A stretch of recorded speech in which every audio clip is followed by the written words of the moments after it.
Hello, everybody, and welcome to Kai in Stereo. Hi, everyone. My name is Kai. I use he, they, and she pronouns, and I am back here for another episode of Seems Right, my show about costuming and storytelling. And I figured one of the best ways to kick us off was to, besides my lovely stream last week about makeup, which is a part of what I do here every day, but I think we should start with answering what seems like a really simple question, which is, what is costuming? But before we get into that, just some quick little things here and there. First of all, wishing everyone who celebrates a peaceful and blessed Ramadan. And as a reminder, I stand against the genocide and ethnic cleansing of Palestine and the West Bank and implore everyone to give what you can to aid organizations trying to keep Gazans fed during this difficult and sacred month. Free Palestine and all oppressed peoples of the world. And also, as a smaller call to action within our communities, Discord has integrated a generative AI thing called Remix. And as a person who works in the creative arts, oh my gosh, thank you for saying that I sound good in stereo. I'm so excited. It was literally a button push. We'll get into that. So Discord has added this Remix feature, which uses generative AI, which if you aren't, super well learned on it, it is not only destructive to the environment because generative AI requires a lot of power and energy, and there's just a lot of bad environmental effects for generative AI, especially using it for something as frivolous as remixing pictures that people just post on Discord. But also it is very destructive to creatives like me who work in creative industries. Computers are incapable of creating art. I strongly stand with that sentiment. And remixing them using generative AI is destructive to people like me who create images, who, could be using it to, they could be putting my work without my permission into generative AI systems and things like that. So it's very destructive to people like me and to probably a lot of people like you. Even if you aren't selling your art, they're still taking your work and your art and giving it to a computer. And so I think that's very destructive. So if you are a Nitro user, you can cancel your Nitro and tell Discord why. This will not immediately cancel your access to Nitro subscription abilities, but it will limit your renewal. So if you're on a month-to-month, it'll be the end of the month. If you're on a longer-term contract with them, it'll be at the end of your contract. And you can tell them why. You can send a help request to their help system, which then they will also reroute you to the next step, which is to upvote requests to remove the remix feature and opt-in or opt-in only for it on their feedback site. And I will send all of information about this to the chat right now. Captions aren't working. Oh my gosh. Thank you for the heads up. I wonder why. Let's see here. Captions. Better? I think so. That should probably be better. They might have just froze. Weird. Well, they're back.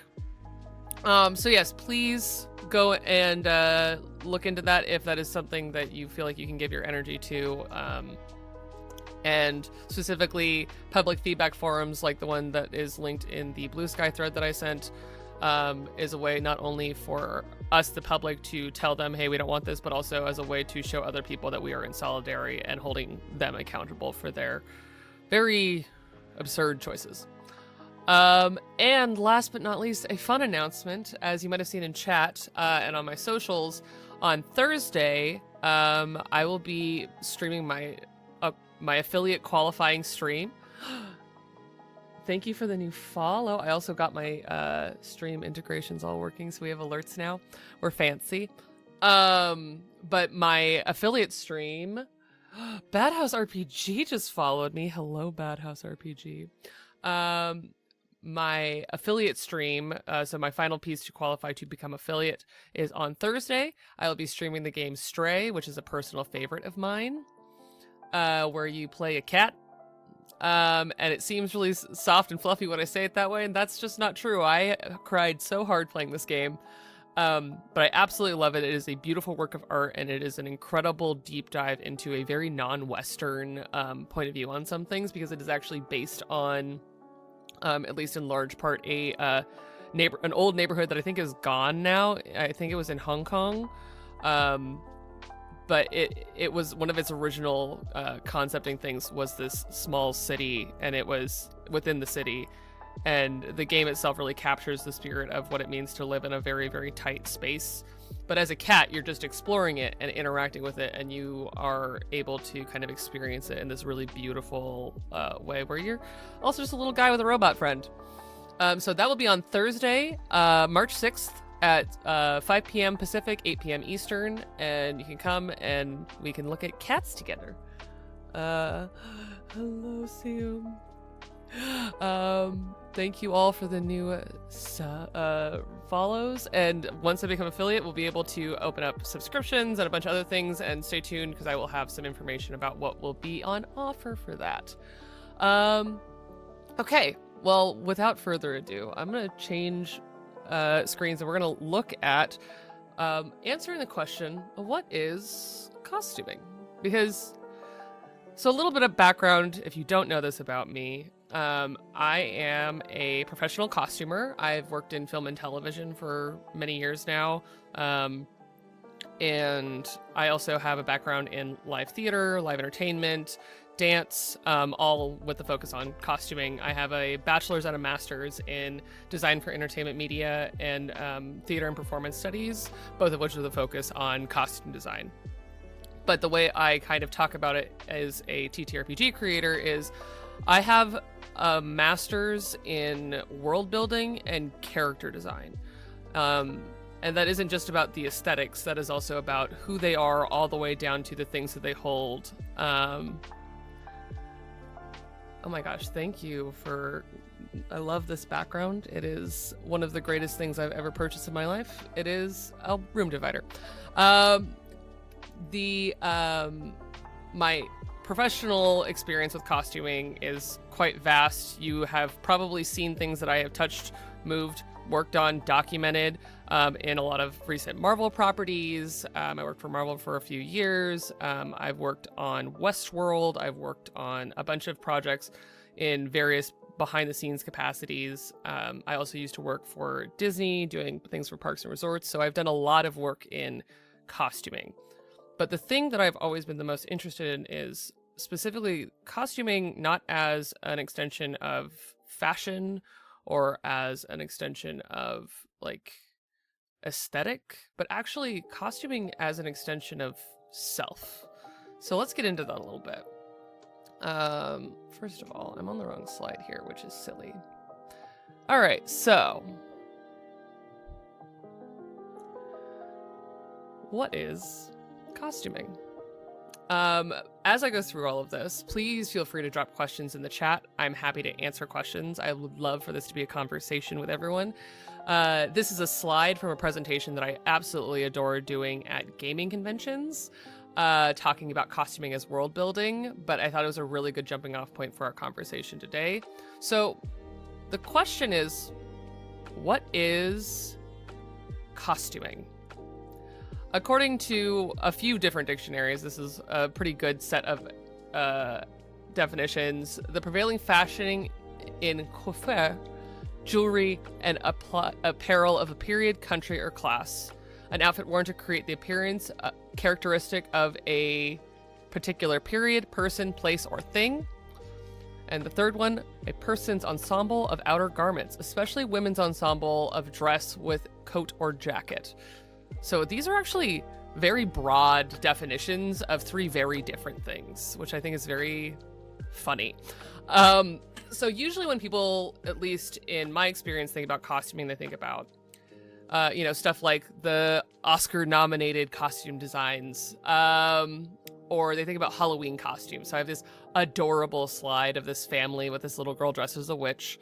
And that's, in my experience, what people think of when they think of costuming. And this is costuming. It is. It absolutely is. And the little girl is dressed as a witch. The woman is dressed as a devil. And the bearded person leaning over this child is dressed, I think, as a skeleton, but also with a top hat. Unclear. Stock photos are funny like that.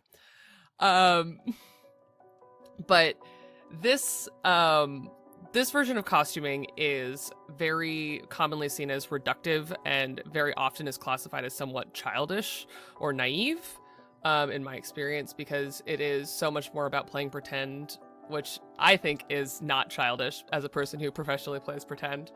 But it is reductive for certain, even in its practice. So if any of you have ever met someone who is a practitioner of any kind of pagan or non-organized religious practice, witches don't dress like that. That's a cartoonish interpretation of what a witch looks like. Most actual artistic interpretations of devils and demons are not cutesy femme-presenting people with little horns in their hair like that. They tend to be large and either like seductive or muscular or both, with like leather and fire, often with hooves and things like that. And this looks like maybe they're wearing a red dress, red shirt, something like that. And the skull and crossbones person, again, unclear what's going on there. I think it is extremely cute, but that is just a costume. It's what we would say is costumey. And I can tell you that a lot of the stuff that they're wearing is either from a Halloween store or like bought cheaply from a place that was meant to be like a one-time use garment for Halloween.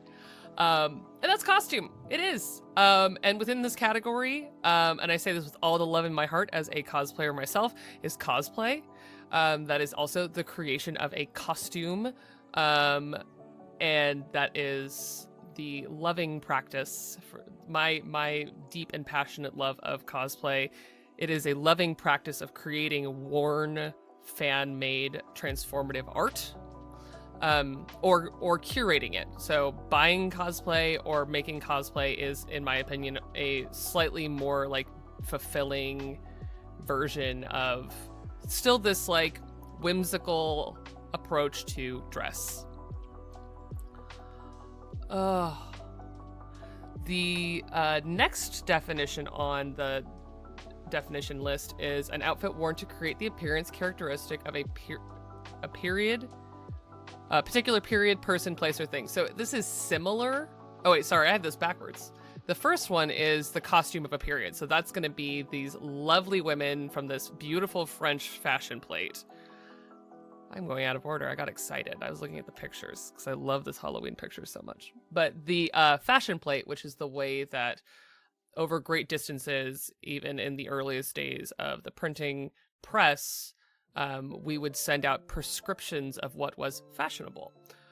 But fashion and costume are very interlocked, not just because in order to do a period piece for a movie or theater piece, you have to like know the fashion of the period, or even nowadays, if you were, say, doing an upscale drama or something like that, you have to know modern fashion for fashionable people or the style of a certain area to properly capture it. But this is also just in reference to, like, say we're a time traveler, and I woke up one day in, 1800s France. What I would wake up and wear that day is considered still costume. What I'm wearing right now is considered costume. This is contemporary dress or contemporary costume. And that includes what you're wearing. If you're wearing clothes, which you probably are, I mean, sure, no judgment if you're not, but if you're wearing clothes, what you are wearing is your costume. It is your contemporary costume. And then the last one, which also ties into what I just said, a person's ensemble of outer garments. So specifically, this is in reference to a put-together outfit. And so there was a term, one of my favorite ways to look at it is in the late Victorian era in Western culture, there would be like 4 different calls for upper-class women to change clothes. And it would be everything from like a tea outfit or like a morning outfit, and then they would have like some kind of, if they had to go out, they would call it a walking costume. If they were going on a walk somewhere, they would go horseback riding, it would be a riding costume. So it was in reference to that compiled outfit of clothing, and usually they were designed to go together on top of that. So that is the definitions of costuming. But it's so much deeper than that. So we're going to jump over to my definitions of costuming. Costuming is, as I said, fashion. This includes every kind of like fashion history thing you can think of.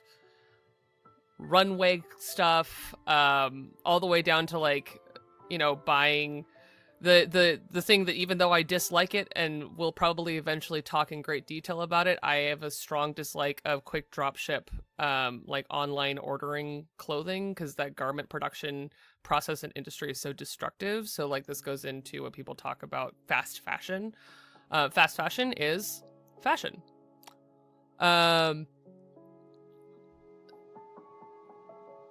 Oh my gosh, Indie Wonder, you're so on the same page. The shift in women's clothing and all fashion, because it's not just, even though when people tend to think about fashion, they do tend to think about femme clothing and women's fashion.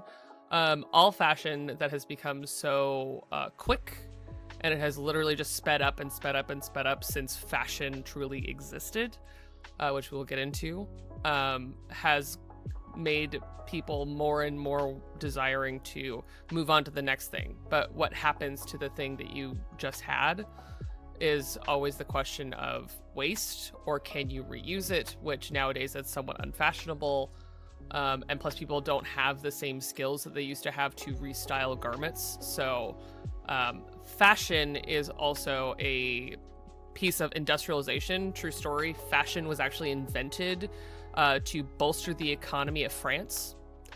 I think it was Louis XIV, was like, I'm not sure how to keep the money of the upper class in the country.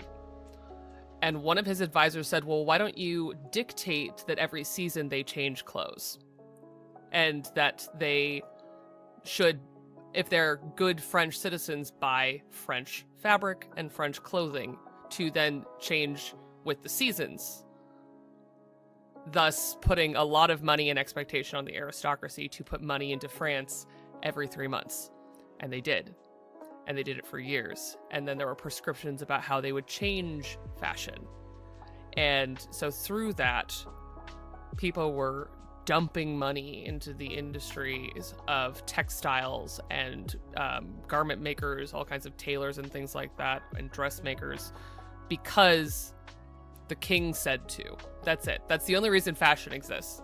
And I will never unknow it. And now you get to know it with me. So that's fashion.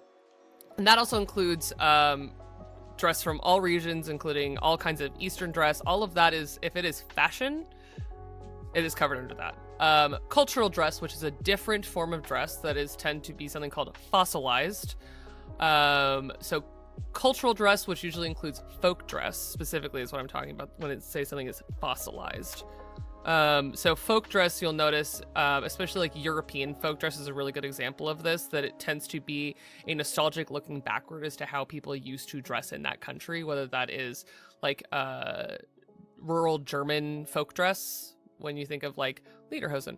That stuff is a fossilization, meaning that like modern fashion has moved past that, but because it was so intrinsic to the culture, they use it for a way to show nationalism, patriotism, or like a love of one's ancestry. And this is true across the board. So one of the ones that I have on here is one for me that I, of course, have very personal connection to, which are these beautiful women dressed in traditional Japanese kimono. Absolutely stunning. I am half Japanese, and I love a kimono. Fall Companions is asking, does fashion trends move from upper class fashion connoisseurs, or does lower class purchases push fashion in one direction or the other? This is actually a very, very complicated question. I am not a like a fashion anthropologist, but I will tell you, in my experience, it tends to go from the people who have the money who are producing the fashion downward. And as it goes downward, the ethical practices of production, especially of fashion, tends to get less and less and less. So it's kind of this vicious cycle. So folk dress. the kimono is one of those things that Japan has been wearing kimonos since goddamn forever.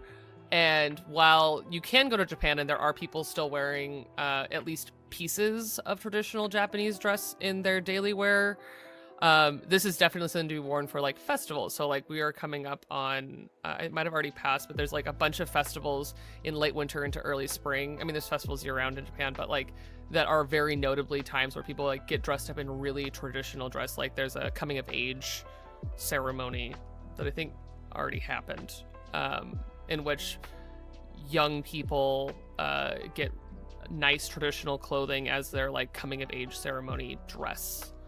So cultural dress, definitely part of it. This is like hanfu. This is going to be, and while it is also part of fashion, it kind of gets kind of blurry in some places. So like I would say that there is plenty of fashionable like sari and kurta style dresses in South Asia, dressing in South Asia that is also fashion.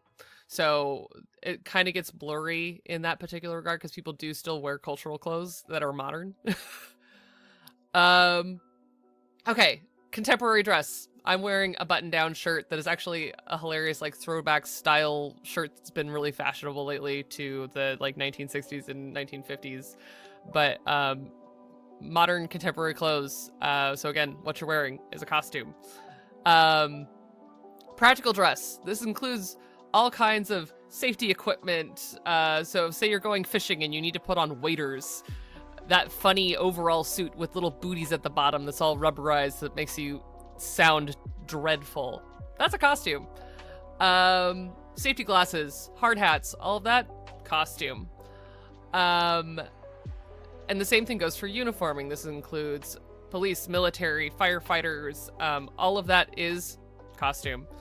And on here I have even just simple costuming. So this blue ox, I think that they're like forest, they're forest, like urban foresting people. That's a costume, even though they're not wearing the same pants. Between the work uniform side of it with their shirts that I believe are like printed button-down short sleeve shirts, and then they're wearing like very functional pants and boots and belts to do their job. So that's a fun bit of both. And then any form of dress. And at its core, all of these are just the externalized representation of the self or a desired portrayal of self. Meaning that, like, I woke up today and I said, I'm going to wear my favorite color in one of my favorite shirts. And that's why I'm wearing this shirt. Your closet, every item in it has a story. So, like, yeah, I love red. I could tell you the entire history of this garment. It's not super fascinating, but it's like those choices lead into like every garment that anybody wears ever. Even if it's something as simple as, I don't know, my mom bought this for me, so I'm wearing it. That still tells you something about someone. And then the last one of these pictures that I haven't gone into, which is actually one of my favorite things on here. So this is called a red string skirt. They are thought to be the oldest form of dress in history. And there was a lot of debate about if there was like a purpose for them. Anthropologists and archaeologists had a whole thing. This is a very well preserved one, I believe. It's not a reproduction. And like Paleolithic man would tie it around their waist, and the question was always like, is this something to do with procreation? Is it something to do with like any kind of like sign of hierarchy? And it turns out most likely it's just because people liked it, because it was just neat and people could make it, so they did. And that's truly the story of costuming. It is so natural for us to choose to adorn our bodies. The earliest form of costuming, even though people don't necessarily think of it as costuming, is actually tattoos. People have been tattooing since forever because they can. They have found all kinds of examples of ancient tattoos on people. And it is just that our nature is to make a mark on who we are that can show others who we are. And I just think that that's incredibly human of us. So that's kind of my like broad sweeping definitions, but let's get into a little bit of like historical dress and a little bit of the logic of it. So this is another slide from my Costuming is World Building presentation. We're not going to go through the whole thing, but this is a little bit about like getting into the nuance and the nitty-gritty of more complicated conversations about historical dress, fashion, and costuming. And we'll get into the like fun, you know, cosplay, dressing as a character conversation as well in the later half. But this is just like the bones, the deep, delicious part of what makes costuming. So again, as long as people have existed, they have adorned their bodies. Oh my gosh. I love that Indie Wanderer, this is so me. I used to just sit and just draw on my hand. That is so, I think it explains a lot about who we are, that people just do that. So some basics. When you think about how people dress, and this isn't just about like real world cultures, this could also apply to fantasy, fiction, all kinds of, you know, think about your tabletop characters, think about video games that you like, movies and TV shows that you like. These are the questions that kind of go deep into what makes people wear the clothes that they wear, outside of just like, I like red, I don't know. Questions like, what is the weather like where they live? Because is a statement one way or the other if someone is dressing according to their climate. I always think it's very funny, like the sunglasses at night thing. You know, people who wear sunglasses at night are clearly disregarding the atmospheric original intention behind sunglasses, because they're meant to block out the sun. It's in the name. Or they could need it for an entirely other purpose. But the idea that like, what is the weather like if it's like dark or overcast where someone lives and they spend all day wearing sunglasses? Either they're smart and understand that UV still permeates clouds, which is true. Maybe they have transition lenses that it's just sunny enough. Or maybe they're secretly a vampire. You don't know. What resources do people have? So this is when it gets into the like deep world building or the why of why people wear certain textiles or certain styles of dress. So you got to think about like what natural garments, natural fibers and things are available. So if it's, say, a place that is famous for having a lot of sheep, I'm looking at you, Wales, or Scotland, there's going to be a lot of wool, because either they cultivate the sheep because of the wool, or they started cultivating sheep and decided they needed to make something with them. Those are the two options there. Either way, they go together. There could also be a technology thing. So this goes back to like one of the earliest forms of machined textiles outside of like hand weaving. Was to make lace. Machined lace is such a like classic example of industrialized technology that can create fashion. And because they could industrialize lace and the lace became so much more affordable, everyone went and bought a bunch of lace, and there was so much lace worn because suddenly people who had less money could own lace. So that's the technology side of it. And then there's trade, and especially when it comes to like trade of natural materials outside of their like natural environment, it creates very fascinating things like so like the Roman Empire and the Greeks were obsessed with cotton, but they didn't grow cotton in those regions that often. Thank you for the follow, Jen. They didn't grow cotton there, but they were obsessed with trading for it. They would trade away some of their raw materials, especially the Romans, would trade for cotton coming out of South Asia. And so people of status in the Roman Empire wore cotton that nowadays we think of as just a really accessible fabric because it is so easily industrialized, which has a deep and very terrifying and upsetting history in racism and slavery here in America, because cotton was an easy to produce thing that they could have slaves manage. But there are so many other textiles out there that fit this description of like, it's not natively from there, but everyone's obsessed with it. So we're just going to make a bunch of it and sell it. And so South Asia made a mint during the Roman Empire selling, even though we know it as the Silk Road, they were selling cotton in that era, like a lot of it. Sure, they sold silk as well, but there was so much cotton trade. So that's trade.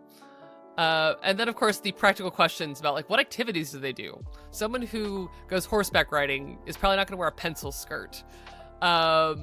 Culturally, like, that's probably not going to be something that if say, you're from Rohan in Middle Earth, and everyone rides horses, the chances of someone making pencil skirts a staple garment for that society are very slim, because I don't know how many of you understand pencil skirts, but it is like wearing a tight tube between your hips and your knees, which is not conducive to horseback riding, even if you're sitting side saddle, honestly. And truly, one of the main reasons why people wear what are called bifurcated garments, which are pants, is to ride horses, or to do other strenuous activities that involve being able to spread one's legs very far and still wanting coverage between the legs and all the way up into the groin area. So pants invented for very practical reasons, most likely.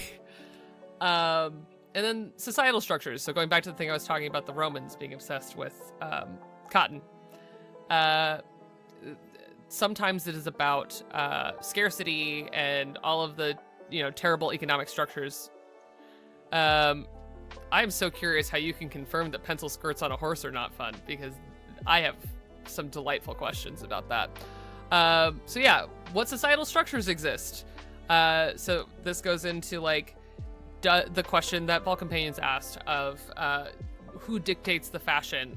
Is it coming from, say, the court of Louis XIV and going down and down and down until, people who are going to their holiday festivities are building tiny stick boats and putting them in their hair, because that was a real fashion thing that they did. And then also fashion and dress evolve over time.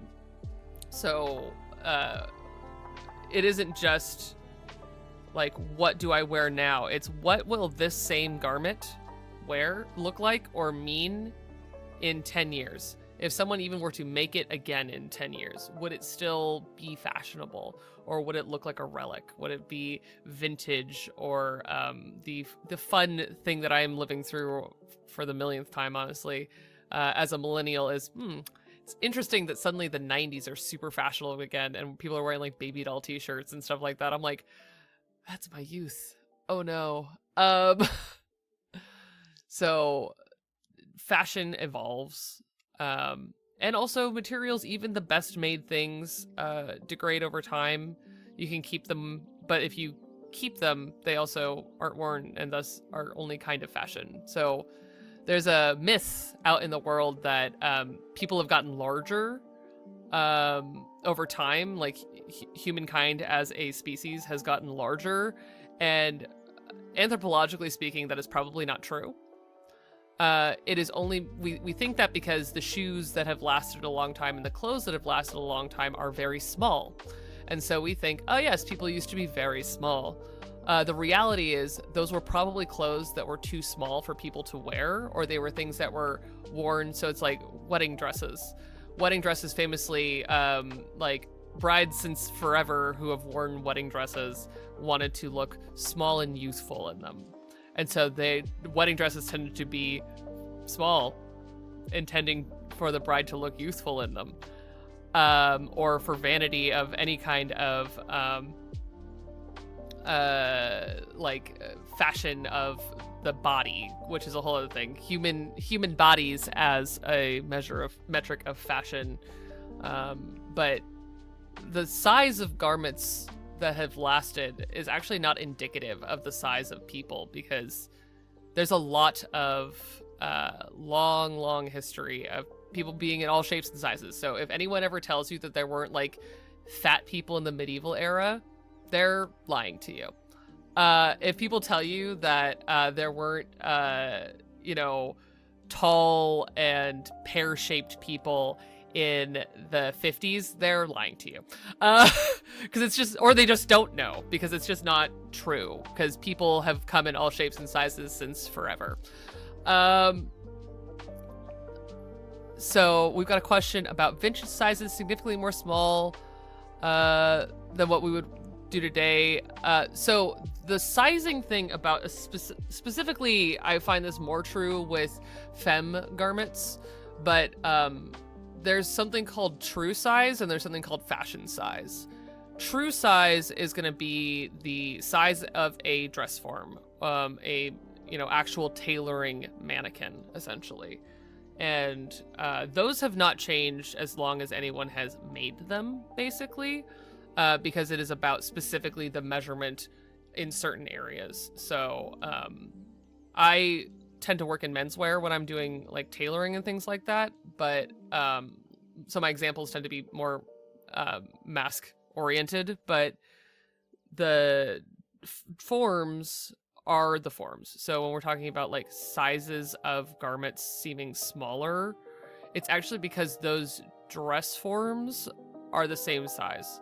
So like a size 2 in vintage clothes is very tiny. It is the dress form is a very prescribed size, and over time fashion genuinely to sell more clothes, either to make people feel better or worse about their bodies, depending on what the fashion is and how they think that they can monetize that, the size numbers have shifted.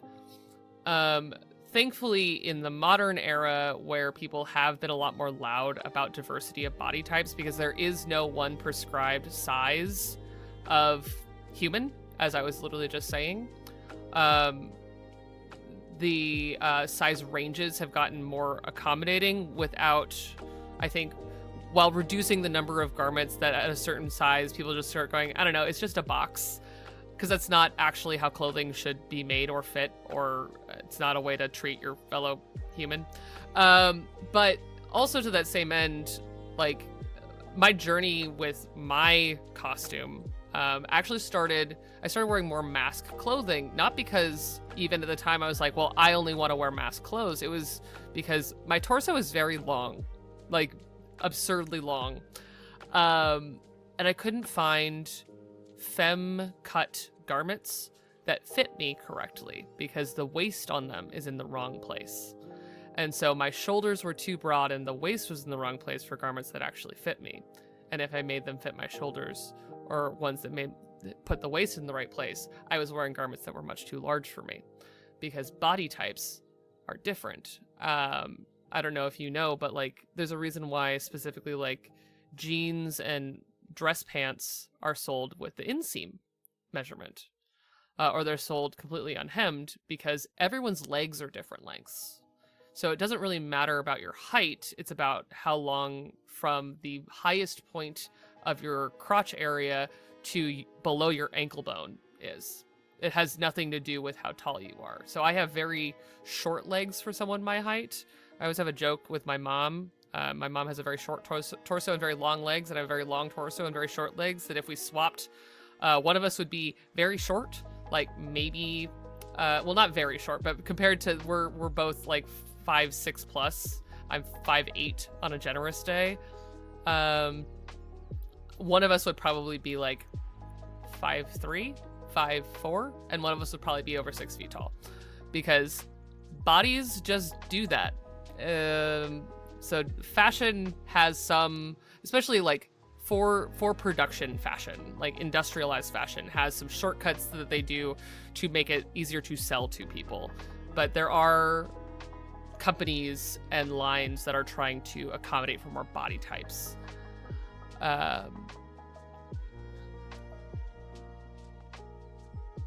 The thing about the archaeological thing is that about the height of people is that is only kind of true, but it's more to say that like specifically fashion people, there was a myth floating around that people believed that there just like weren't plus size soldiers in World War II.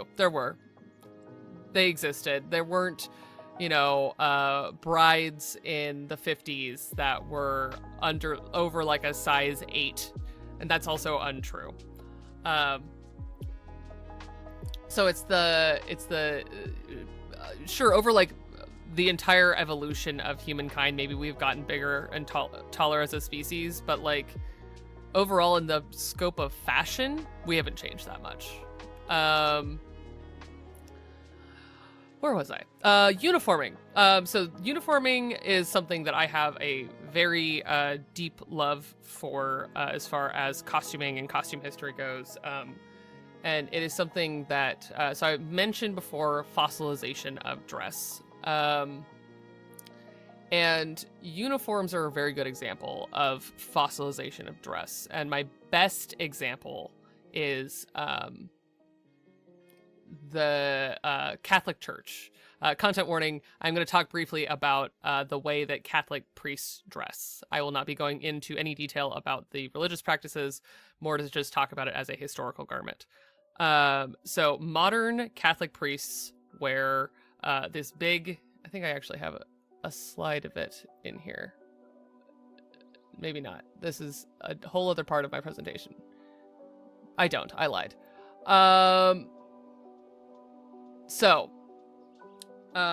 Catholic priests wear a priest habit, specifically during Mass, not the black shirt, white little collar, not that.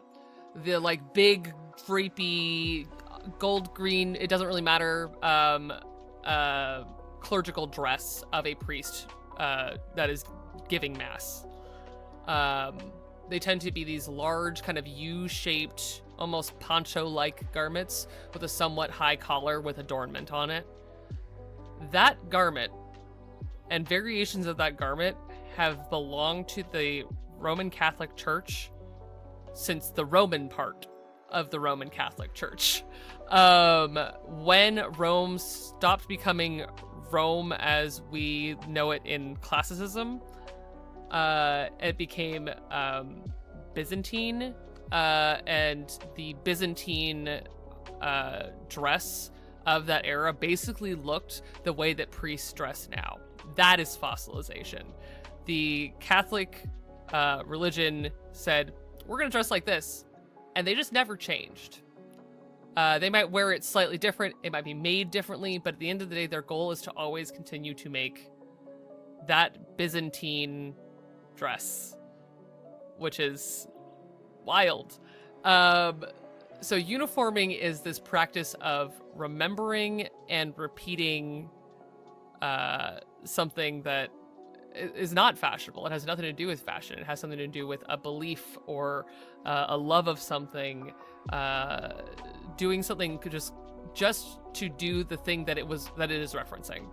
And the same is true for most costuming. So like especially if you look at like European heraldry and livery specifically, the attendants of the King of England still dress the same way that they did in like, I want to say the 1800s. The Swiss Guard in Rome wear Renaissance clothes. You should look it up. They're very fun. They even still carry pikes.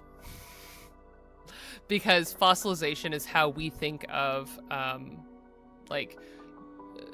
it's how we keep associations like that. It is, the Roman Catholic Church has held Rome for this long. Look we still have Swiss Guard here to prove it.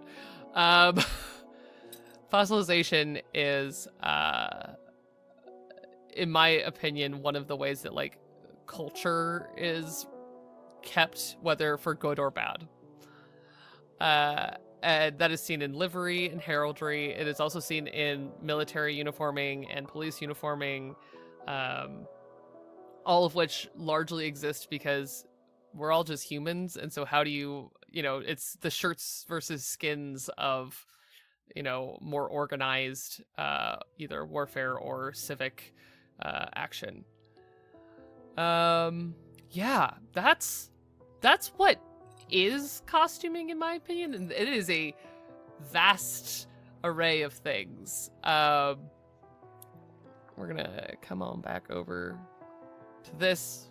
We're done with presentation time for now. But overall, the meaning behind all of this and why I wanted to get all the way into it was to talk about with all of you what this show actually is.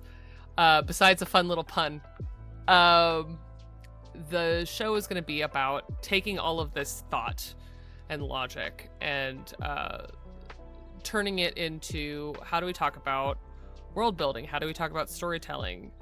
Because like a person doing something because it is an externalization of self, I think is so important.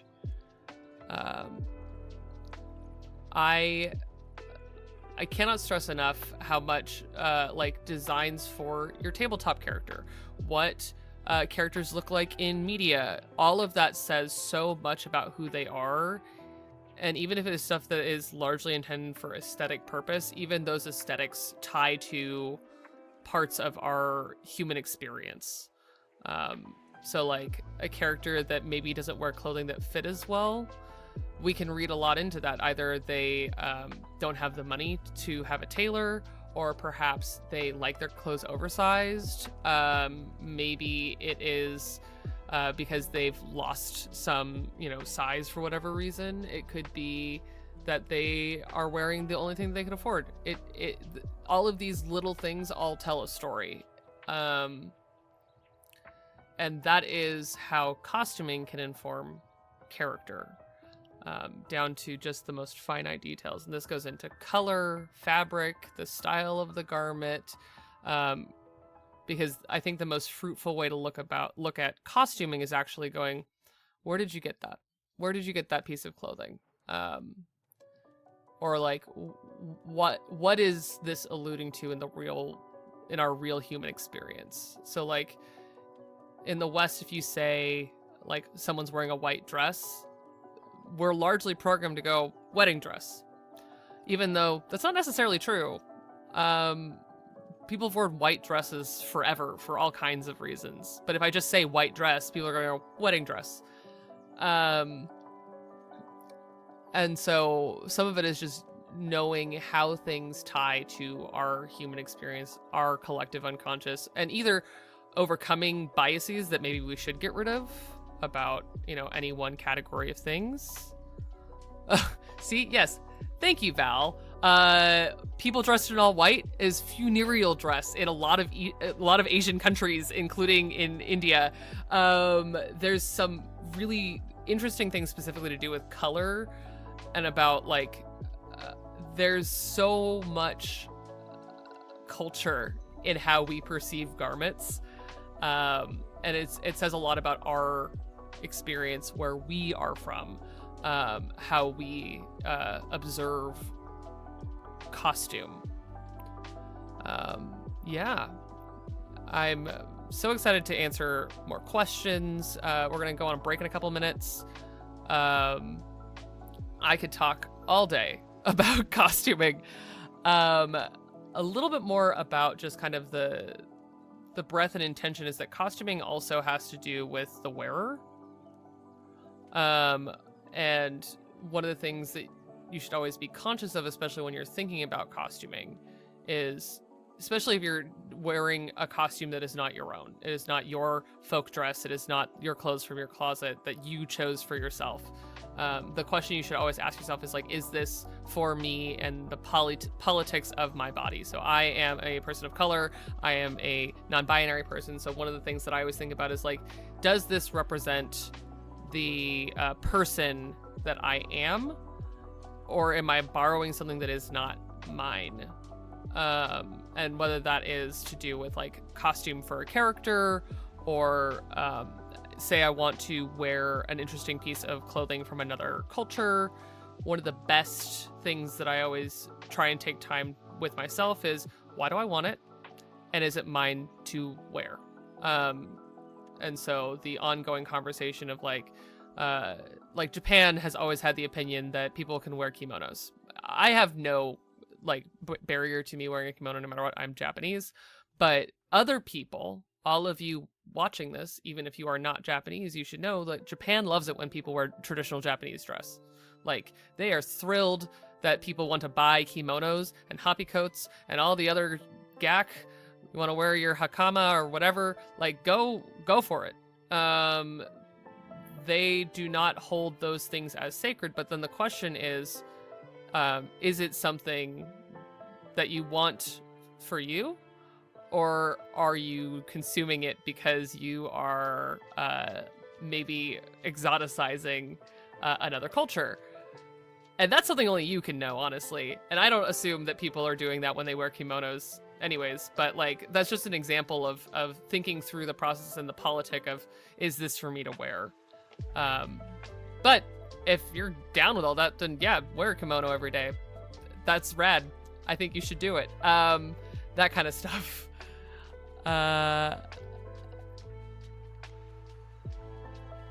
Oh my gosh, that's thank you, Indie Wanderer, talking about patches, specifically like patches from queer artists for a punk jacket. Hell yeah. Things like very personalized garments, things with pins and patches, or things that people have customized, cut t-shirts, that kind of stuff is, I think, so completely the intention of personalizing your dress. Because again, costume is just an externalization of self. So if you have patches that call to you, that you like, then you are able to then wear that and say, this is who I am. Especially punk stuff and like very punk styled things.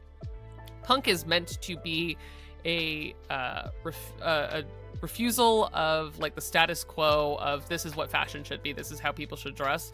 If you want to put duct tape on your punk jacket, fantastic. I did a lot of research on early punk and then like 1980s punk in grad school. And then like, I find it very fascinating to see echoes of it here and now, especially loudly within my experience within the queer community and within the nerdy community of, I reject the cleanliness of a garment, and I put pins, patches, I rip it up, I draw on it. I think that that's awesome. Azra is asking if I do consultation on costuming for tabletop AP characters. I definitely do. I do consulting on characters, on world building. I've done consulting for major tabletop companies at this point, including notably, I was the cultural consultant for the Queen from Darrington Press, the latest edition of the game. I did all of the consulting and a lot of research for the Queens in the deck. And I am also very happy to do it on a case-by-case basis for your show, your character, even if it is not for an actual play. Maybe you just really want a character to be personalized. So yeah, I definitely do those consultations. If you are interested in that, you can go on my card website. I will, it is, I think that's the right command. It is. If you go to estellavinladris.card.co, under contact, there's a section about contacting me for consultation. Is a service I definitely offer. And yeah, the big thing to think about while we go on break in just a second is if you have any questions, any particular costuming topics that you want to talk about. Nothing. I am a firm believer, especially on this channel, this will always be true. I'm a firm believer in there are no stupid questions. If you are asking them earnestly, then I am happy to answer them. So why don't we, everyone go drink some water.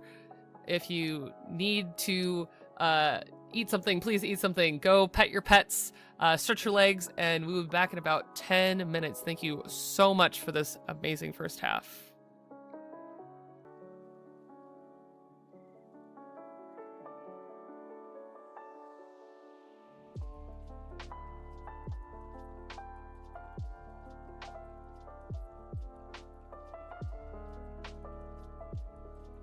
I am muted. Thank you. Hello, everyone. Welcome back. Someday I will stop hard muting myself when I go on break and forget to unmute. It's not today, unfortunately. Hello, everyone. Welcome back from break. I hope you all stretched, got some water. If you got pets to pet, you can pet them, give them little squishies. That's what I did on break. I put my hand on a warm cat tummy.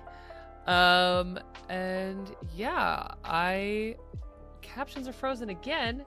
Rude captions. That's very rude of you. Is that better now? There we go. So yeah, welcome back, everybody. The second half is going to be mostly answering questions from you all. I've got some other things that I can show you from my vast collection of costuming presentations and things. But I thought I would start us off with my little case study that I love, that you got a sneak peek of in my first half. But let's go over to this page. So we're going to do a little case study of one of my favorite characters in the Fallout TV show, the Ghoul or Cooper Howard. This section will include spoilers for season 1 of the Fallout TV show. If you do not want to be spoiled, mute and cover your captions box for a second. And when I change slides, come back. So, case study. The Ghoul Cooper Howard from Fallout. Love him. The costume designer for this is Amy Westcott. She was a costume designer for the whole TV show.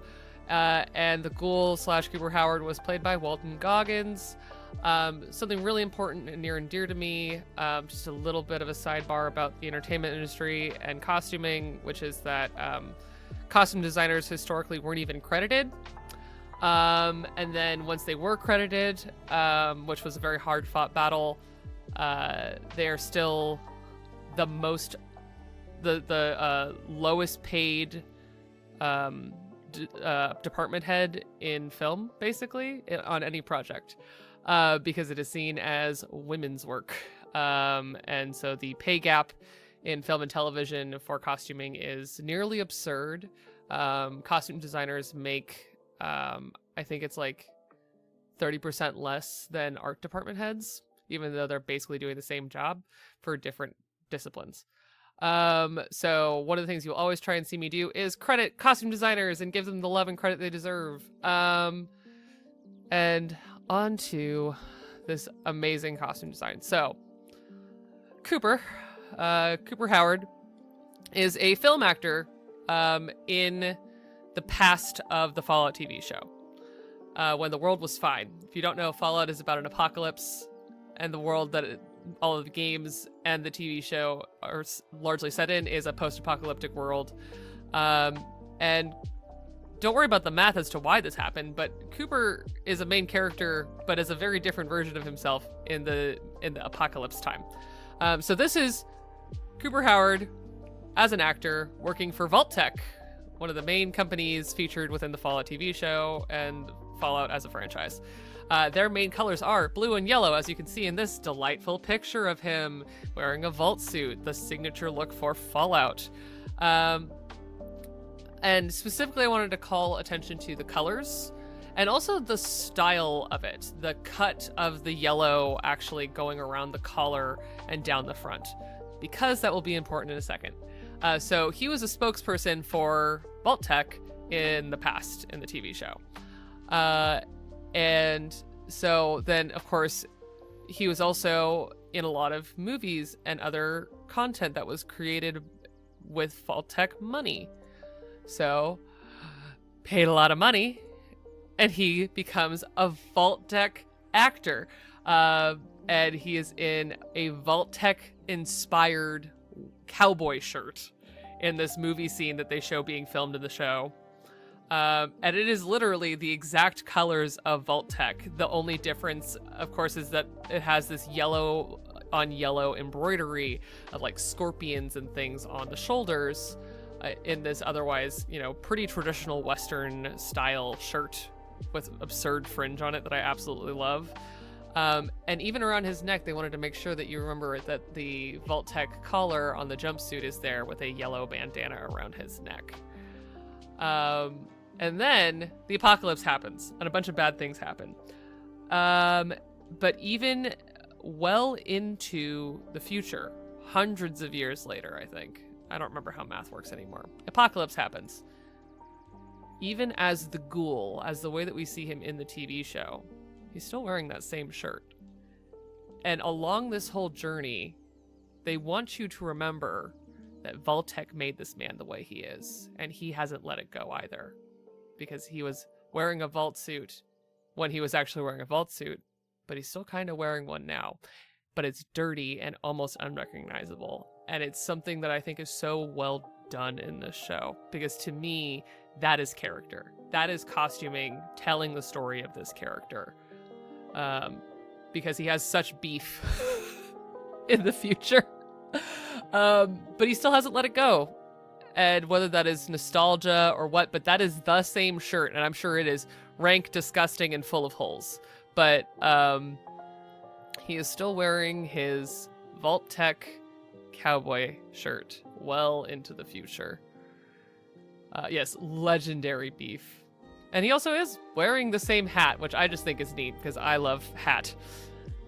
And this is what, like, designed costume can be. So that's the difference between, like, what I'm wearing right now. Sure, yeah, there's some, like, intention behind it, but it isn't a designed look. This is just a shirt from my closet that I was like, this is what I'm going to wear today because I like it. Whereas this is designed with intention to tell the story of Cooper Howard.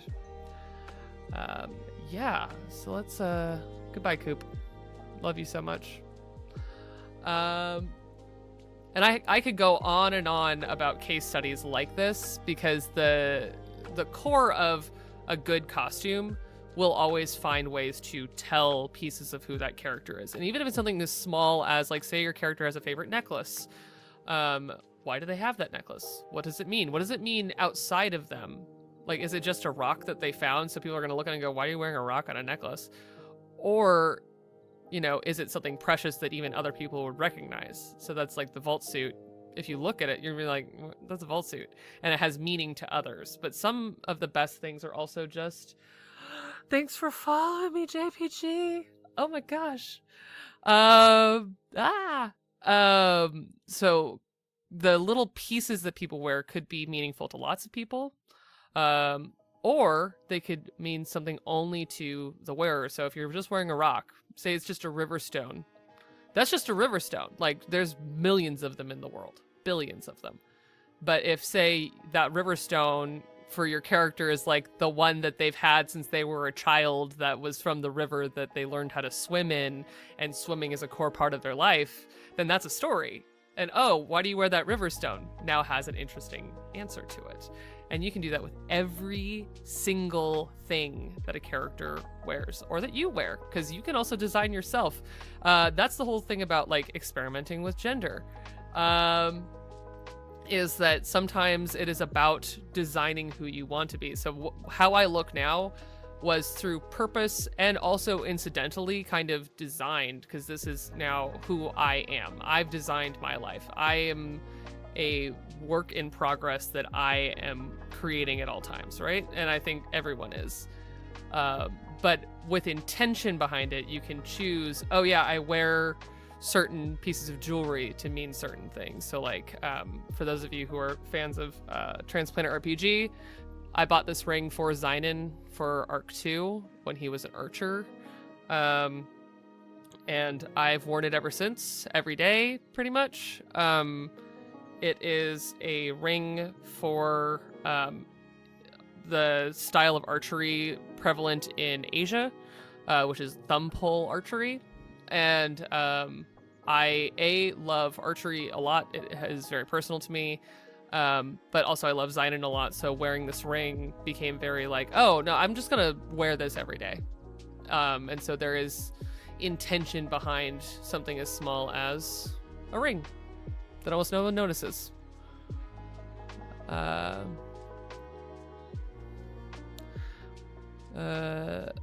See, okay, this example from Dare, why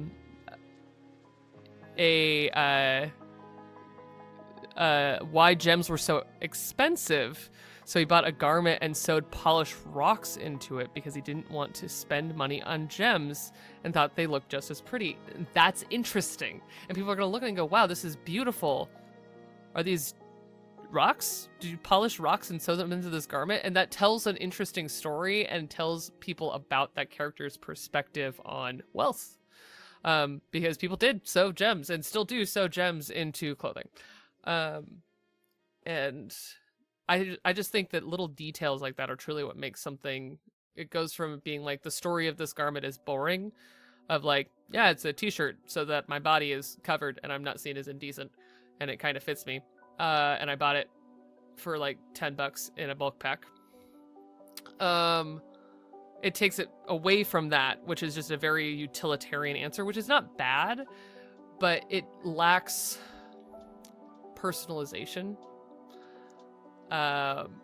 And that's what, and like, honestly, the lack of personalization is also a choice that people can make for characters, and I definitely have done it. It's very fun. But when you're talking about other things outside of like purposeful lack of choice, you start to go, characters are the little things that they have. Why is there a hole in that garment? Why did someone stitch or alter something? All of these are so meaningful. And then yeah, as Azra was talking about, like living in transplanter hoodies is a choice that actually does say like, this is something about me. And I love, they're super comfortable. Everyone should go check out the transplanter merch store. It's great. But also like, one of the neat things that we have now is things like screen printing that can also be an invitation to talk to other people. It can show people things about yourself that you might not otherwise be able to show. And this goes the same with like patches and things like that. It is a cool, accessible way to change a garment that can be as simple as a hoodie, but it can take a blue hoodie and then it can turn it into someone's favorite hoodie because it has Transplanter RPG on it. I love that kind of stuff. The wide breadth of what costume can be, though, is truly like, it's not just in one little thing. It is always in like, how does this all look together? How does this piece together? And I don't just mean visually, but like, what does it mean to wear everything you own on your body? What does it mean to only carry your cell phone? Like, these are two very different looks of things. Yeah. Gonna continue to take questions, but I'm gonna play a fun little conversation game with you all with a slide that I love very dearly from this presentation.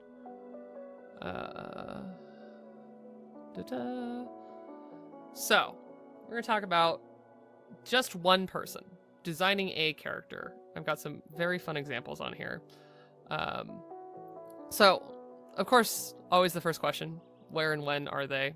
And you can answer this for yourself, for your character, for a favorite character from other media, etc., etc. All of them are viable ways to go through this, because either you're discovering things about your character for yourself, you're discovering things about yourself, or you're discovering things about the media that you like. All of these are great and I think awesome. Ooh, are there any pratfalls to tabletop costuming that might not be so obvious? I'm gonna think about that as I go through this, and I'll get back to you on that one. So, designing a character. One of the fundamental things about designing a character is, where and when are they? Like, genuinely, this seems so obvious, but like, you're not gonna put someone in a leather jacket and, you know, like jeans in the 1600s unless they are lost in time.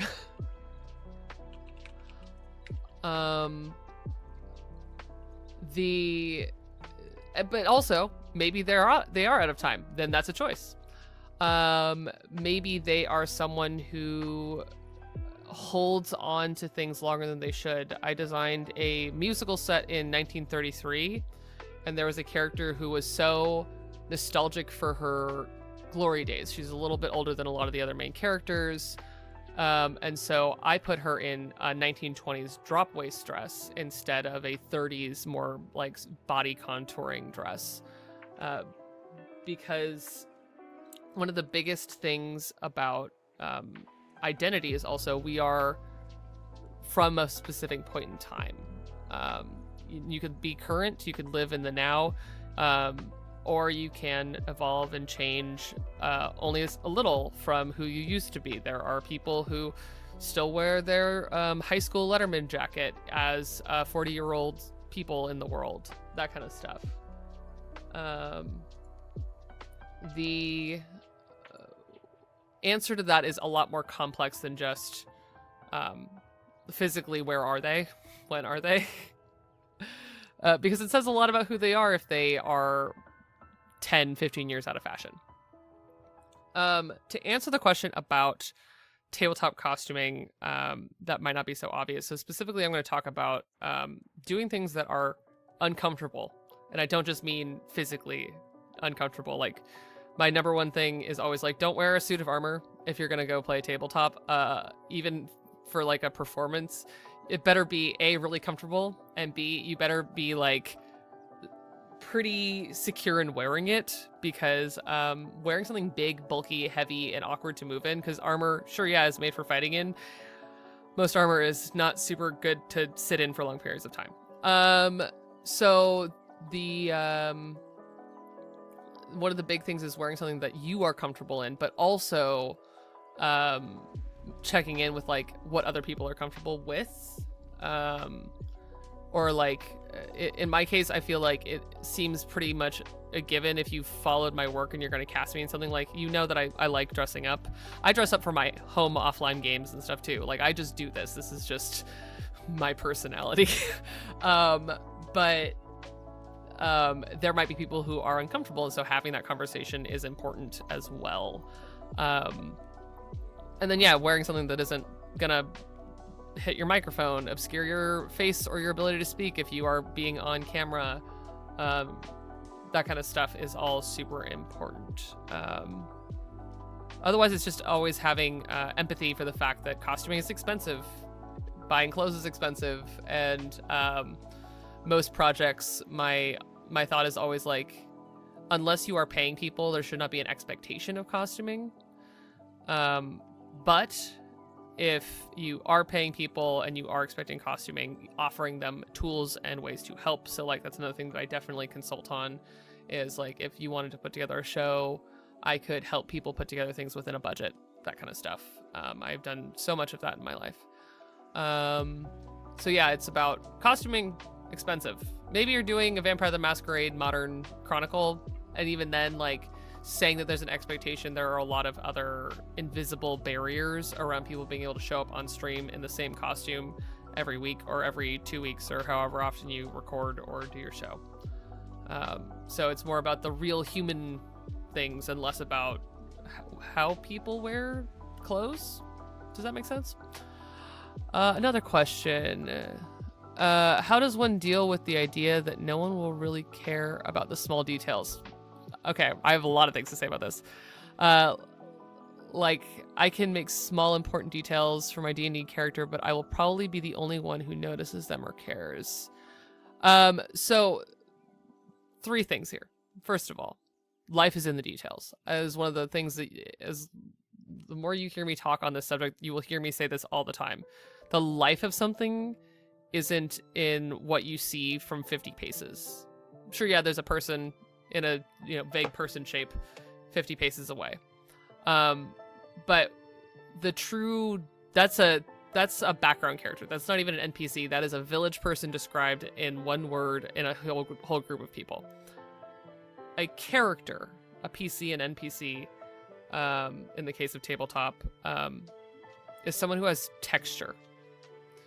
Like, this shirt is not just red, right? It has prints all over it. People are textured, they are complicated, so having small details, even if other people don't engage with them or see them, is actually still a part of your character. And it will inform how you make choices for them, because you are keeping conscious of those details. Another piece of it is that I always see, especially like a character that has a lot of detail in their design, it could be a lot for people to remember, especially if you're not looking at artwork, if you aren't sharing in the same created reality, because people can't see what's in your head. So they may not be seeing all the details, even if you've described them once, because some people, not at all me, definitely me, might not always write down every note about a single description that they get once. But what you can do, so one of my favorite examples, my friend Maeve, we're playing a game together, and she would wear these tassels on her wrist, on little leather bracelets, and didn't explain it, just wore them to the table, made a comment that, you know, every so often that her character also had tassels on his wrist. And over time, it became almost the challenge of how do I ask him about these without it being weird? Because it was an invitation for all of us at the table to engage with those tassels. And it ended up being a really like messed up and sad story about why he wore tassels. But it is an invitation for us to engage with this character's backstory, just in the same way that an NPC might be staying in a village doing something interesting. Your PC can be offering pieces of their like interesting dress or something like that. So like say it's a necklace. This is like an easy example that I like to give. If someone has a necklace that they wear all the time, and when something really scary happens, they reach for their neck, and maybe they even hold the necklace. That says a lot about what that necklace means to that person. And over time, it will generate curiosity if you are telling stories for the sake of telling stories with each other. And so you can leave it as an invitation. And you'll see me do this often in my portrayals of characters. I love to lace in small details that mean a lot to the character that may or may not ever come up, because to me, that is where the life of a character is. And I'll have largely an explanation for them. So like, gosh, so many. Off the top of my head, talking about Merrick from the Doomsayers, he wore a pearl earring, which was very like 80s. The show is set in the 80s. But specifically, it was a reference to the fact that when he was in his first life, so Merrick was actually Patroclus of ancient Greece. Spoilers for like the first 5 minutes of the Doomsayers. Not even 5 minutes. And that pearl earring is a reference to the fact that Achilles is the son of a water nymph, a sea nymph, and could swim very deep and would go pearl diving and bring back pearls. And they would, you know, eat the clams, and also they would give each other little tokens of pearls and interesting shells and things like that, because they lived on the beach for like basically their entire lives with Achilles and Patroclus. And so there was this pearl that I decided was going to be the representation of that. So he wore it as an earring in the modern times, but in flashback scenes, it was on a leather cord. And that was always meant to be an invitation to either remind the other people at the table, or if, you know, there's an audience for your story, like remind other people, like, this is who this person is. Because the point of the role part of role playing is to remind people who this person is and why we should care about their story. Because you can care about it, and that might be enough. But I think it's one of those like ways of telling the story without being like, and here's the entire character's tragic backstory, let me tell it to you every week.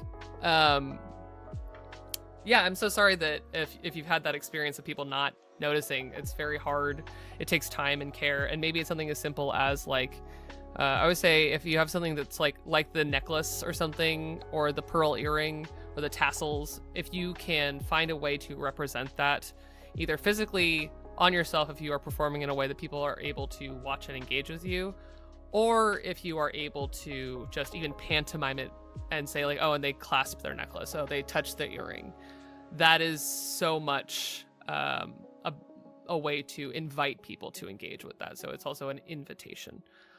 And then the third one is as someone Indie Wonder was saying in chat about C. Thomas, the dramaturg, be self-indulgent. Tell stories for yourself. Do little details that maybe only you care about, because that is also the point of tabletop and why I love it so much and why it has become my life's pursuit is you are there to tell a story for yourself. It is wonderfully self-indulgent. It is also deeply cathartic and a way for you to engage in stories that you want to tell. So do it. Do it for you. Fantastic.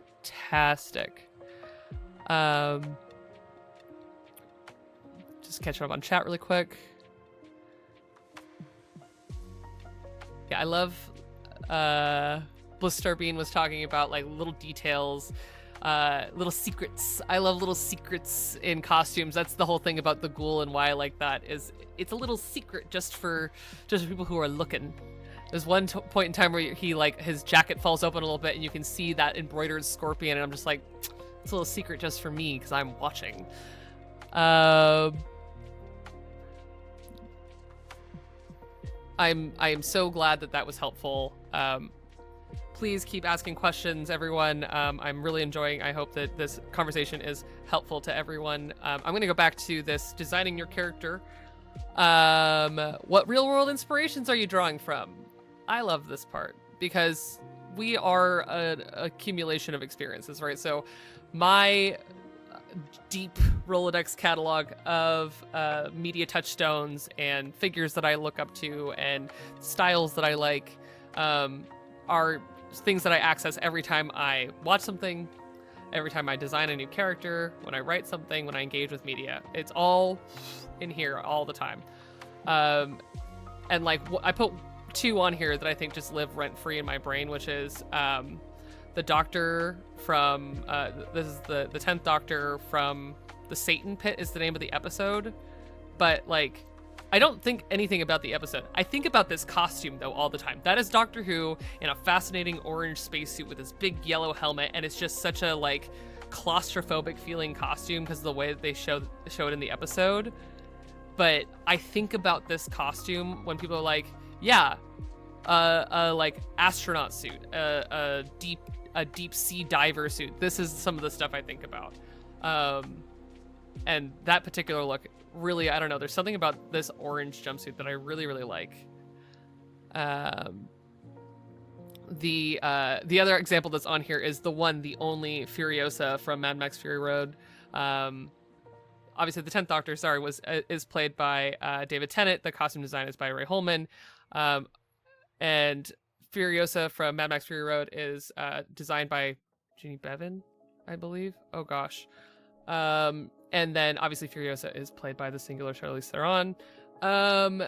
And the neat thing about this costume is that it's so simple. Like really, she's wearing pants and boots and a bunch of belts and then one pauldron. That's it. It's so simple. Truly, the Doctor Who suit is very Among Us. But the cool thing about Furiosa is that there's something about the simplicity of it, and especially connected to the way that they tell her story. It feels so vulnerable, even though she is truly just the toughest person in the entirety of the Wasteland. I don't know. I think about this look all the time because less can be more. And like literally she's dirty. Don't do this on real production. I think it's a very funny story, but don't do this on real production. Don't expect people to do this. But she would literally just go this dirty by going and rolling in the desert dirt because she's just like that, I guess. And this is just a beautiful example of like texture in simplicity. The shirt it fits her. It doesn't always fit her super great. She's dirty. She's all ripped up. Like, it's so good. And the fun thing for me on a technical level is also knowing that, like, she was probably wearing a chroma keyed glove underneath what is probably a practical effect of at least some of the glove. And it's very cool both to think of it as, like, she was one with that fake prosthetic, but also that that she was having this experience of experiencing Furiosa in that way, where she was actually in the hot desert wearing those clothes. Not endorsing method acting, but I am endorsing having an understanding and experience of something. Yeah. And so, like, I think about these things, and just talking about these two costumes, you can see how much I think about them. And I think about these when I'm designing any, character of mine, world building thing, etc. This is just some of the stuff that I think about. And so this is where things like Pinterest boards and inspiration boards really play a heavy role. So finding things that inspire you, even if you don't quite know why yet, and chasing down the why of that. So one of the really earliest inspirations I had for Zynon was neon in the dark, and thinking about neon and what it means to communicate that way. Thanks for hanging, Indie Wanderer. Have a good night. And neon and how it looks so otherworldly.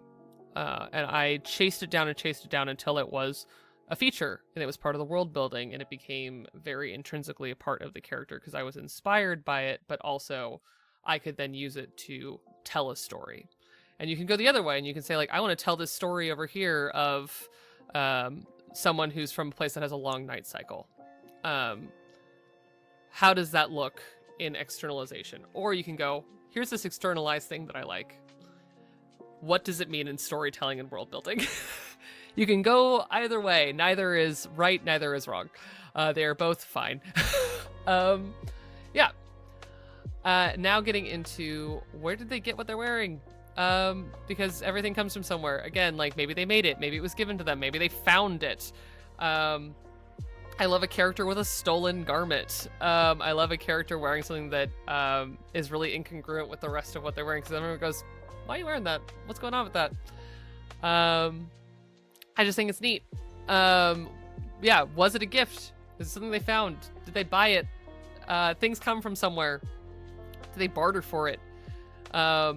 There's always an option. What about the game mechanics inform how they dress? So this goes into not just for, this is obviously written for tabletop, but you can take it even further outside of that and say, like, what are the constraints on the character within the way that they are being portrayed, and like how can you use those to inform the design? So that's the whole thing about tabletop, is like how can you show the mechanics within how your character looks. So the best example I have is from the recent Sun and Chains over on Bad House RPG. I was playing Hoshiro, who is a warlock, and I decided, because I was really interested in exploring tattooing as a form of expression, but also as a form of magic, all of his spells and all of his warlock abilities were manifested in tattoos. So he had a warlock ability that he could cast Bane at will. Because Tales of the Valiant, they said, what if we can do something and do it more? And so I decided that it was something that he would keep up his sleeve and just pull out, and it was 3 coins along the inside of his wrist that he could pull the coins off of the tattoo and flick them, and it would cast Bane. And that's how the mechanics would then manifest. But it could be as simple as, like, say you're playing a fighter who is a duelist. What do duelists wear? That's easy. How do duelists dress? Like, how does someone who wields a rapier and dagger dress? What are the practical implications of that? Maybe they're a cavalier and they are going to be riding a mount everywhere. What does it mean to always be mounted in combat? That's the kind of stuff you can think about. I got a question in here. When you design a costume for a character, how many versions do you make, and how do you decide which one will be the final design? It depends on the character, etc. Usually by the time I'm designing what they look like in a more like dedicated way, I have thought about the character so much that I usually only have like one pass with maybe a few edits. But I've also been doing this like this in various shades for like 20 years. The way that I always suggest like kind of going about creating how a character looks is going through this list, thinking about all the important things about who they are and what they do, where they are, etc. but also thinking about like the practicality of what would they look like in the places that they are going to be, with the people they're going to be interacting with. That's the kind of stuff that also matters to me. So it's a little bit of a dance of like, what does everyone else look like? What's the story that we're going to be telling? Kind of getting the mood. Because I don't want to be I don't want to be dressed like I am a cutesy magical girl character in like Gotham City, unless that's the choice that I'm making. But I want to make an informed choice to be either congruent or incongruent, not accidentally being that way. And I just sit with them, and it usually starts with inspiration. And by the time I've gone through a pretty hefty deep dive into inspiration and research, depending on like what kind of character it is. So like for Zynon, I regularly do research. What if I'm gonna redesign him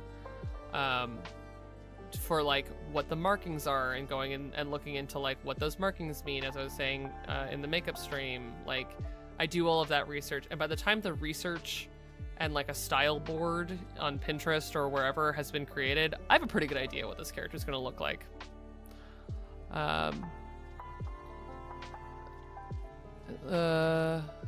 Oh my gosh. Okay. I have a lot of, the question is, you have a lot of great experience in TTRPGs and actual play specifically. Do you have any holy grail pieces of advice you have for someone who is maybe doing an AP as their first tabletop? Oh my gosh, that's so exciting. Congratulations. Welcome to the greatest time of at least my life, and I hope it is for you.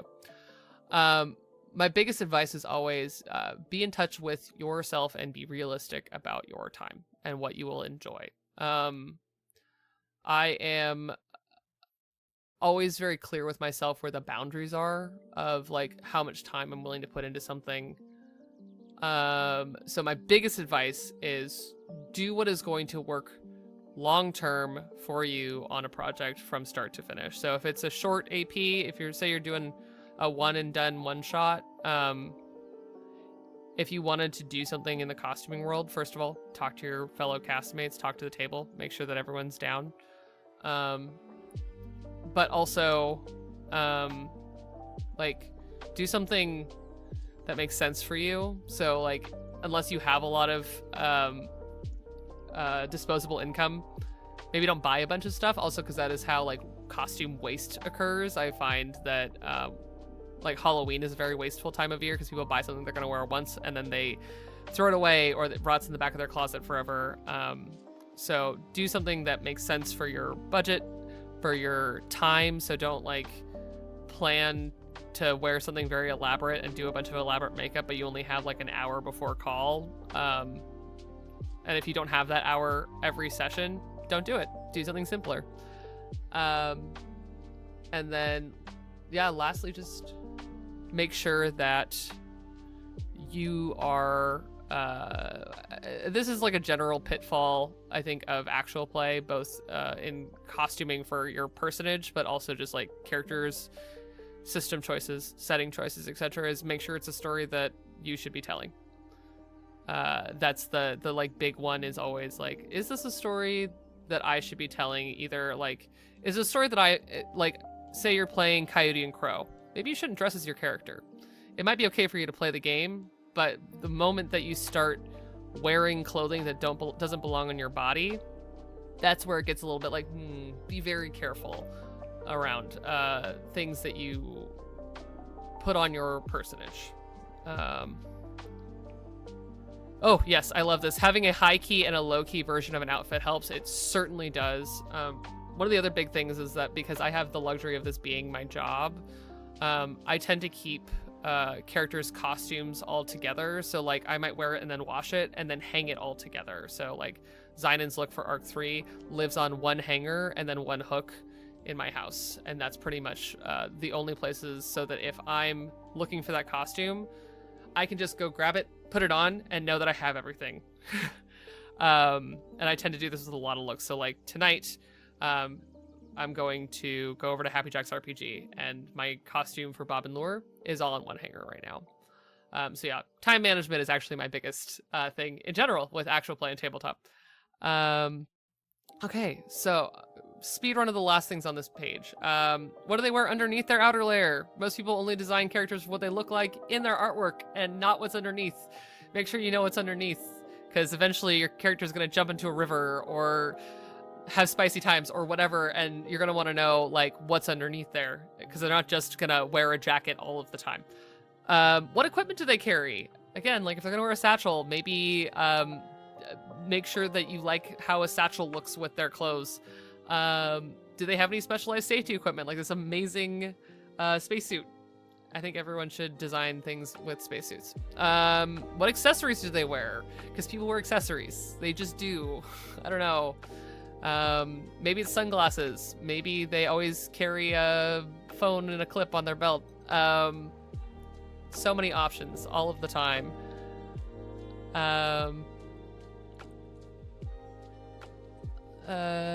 Yes. Dare is saying makes the having the versions of clothing makes me think of Baldur's Gate 3, that you wear the armor out of camp, but then at camp you have your camp clothes, and then on top of that even you also have your like underwear for the, you know, very important sex scenes that are all different choices you can make for your character. That's so completely it. Yes. And yes, you should definitely, this is what I do when I'm playing at home games when people would look at me funny if I showed up in like full head to toe costumes. I do have like a bounding option for a lot of my looks. Or that is basically what I'm doing anyways, because it's like, I'm playing this character once and this is what's in my closet. Do what is within your means and what is fun. And then the last thing is, do they have anything to hide and how do they conceal it? One of my favorite questions, because everybody has something that they don't want everyone to know. Whether that is they have a tattoo that they don't want anyone to see, or maybe they're hiding treasure in their clothes or something. Like little tiny things like that, again, are like invitations for people to engage with your character and the story that you are telling. Oh my goodness. I'm sure I will bring this slide up again at a future date, but I just thought this was a fun moment to talk about it. Thank you for such amazing questions and conversations in chat. Please, I encourage you all to go, and even if it's just something little, like one bracelet, one ring, one ring, a jacket, something, I encourage you to find ways to feel the physicality of your character. Because again, I'm not here endorsing method acting. I am here endorsing you understanding a little bit closer the experience of your character when you are describing something. Because again, how you dress is an externalization of self. And so you can then understand a little bit more of who this person is by going, oh, they always wear a leather jacket. They always wear this necklace, and being able to have it to reach for, as a reminder for you as a person with ADHD, I'll just forget stuff. Or rings and things like that are a way that you can dress as your character without it being like a big full head to toe production. My last costuming thing before I get into some outros and scheduling and things like that, which is if you are the originator of the content that you are making, that is costuming, not cosplay. In your actual play, in your home games, if you are dressed as your character, and no one's done it in chat today, but usually people do it, it's not cosplay, it's costuming. It is costuming if you are the originator of that look. Cosplay is, again, a transformative work in the same way that Archive of Our Own is owned by the Organization for Transformative Works. So remember that you are the originator and own that when you talk about what you wear on stream or with your characters in general. All that being said, thank you so much, everyone, for joining me on this very in-depth but still kind of top-level dive into just what is costuming, because we're going to be talking about costuming a lot on this channel. And if you have any questions, you can always either shoot me a message. I have a mailbox. I also have my suggestion box. especially if you have any topics about costuming or storytelling or both or games or any of those things that you would be interested in hearing from me about. Please drop me a line. I am doing this because I really like sharing the vast amounts of knowledge up here with all of you. And it's just really fun. This is a really fun conversation. Thank you for bringing such wonderful things to the chat. Questions, stories. I love it. I love it so much. You all can find me back here on Thursday, March 6th for another game night, where we will be playing Stray, which is, it came out last year, oh gosh, I don't know how time works anymore. Though somewhat recently released indie game where you play a cat in the apocalypse, but the apocalypse has already happened and now the world's just full of robot people. It's going to be a really good time. We're going to start from the beginning, and I'm going to talk about how absolutely gorgeous this game is. And it will also be my final qualification stream for becoming a Twitch affiliate. So thank you, everyone who has come with me so far on this journey. I'm so excited to already be making affiliate. It will help me continue to create this kind of content for all of you. And I look forward to being able to offer you fun things with becoming an affiliate. So that will be to be seen very soon, but end of stream on Thursday, I should be done with all the qualifications to become a Twitch affiliate. So thank you. You can find me tonight over with the penultimate episode of What About Bob's over on Happy Jacks RPG, which is a Mouse Ritter actual play. Mouse Ritter, which is based on Advanced Dungeons and Dragons, I believe. And it's very fun. We're all mice. Currently, we are wandering around the remains of a post-apocalyptic Geeky Tees here in Los Angeles, which is our friendly local game store. And we are fighting a bone naga as mice, so anything could happen, honestly. And it's the penultimate episode, so here's hoping we get answers about what's going on. And then, of course, you can join me on Saturday over in Transplanter RPG for the return of the Chaos Protocol, in which we are playing Court of Blades, which we're playing a hack of Court of Blades called Court of Vampires. It is a vampirically delicious good time where I play Mr. Zanin-ish, who is our resident sad dad blue purple cowboy man, who's having some questions. We're having a time. It's gonna be a good time. And then also, please keep an eye out for upcoming Lori's House with Tender Vicious Studios, just announced last week. It is a podcast of The Home We Remember, which is a game system that we actually wrote for this story. And it has been a 2-year-long creative endeavor to make this game and this podcast. I am so excited for it to finally be coming out. You can find me there in the role of the architect, which is the game master role for this beautiful lyric game about community, the exploration of self, and how memory shapes who we are, but also how we can shape our own memories to change the future. Thank you all so much for joining me and for this wonderful stream. I'm going to see who is still online, but please stay tuned for the raid, and I will see you all on Thursday. Until then, thank you all so much. Have a good night.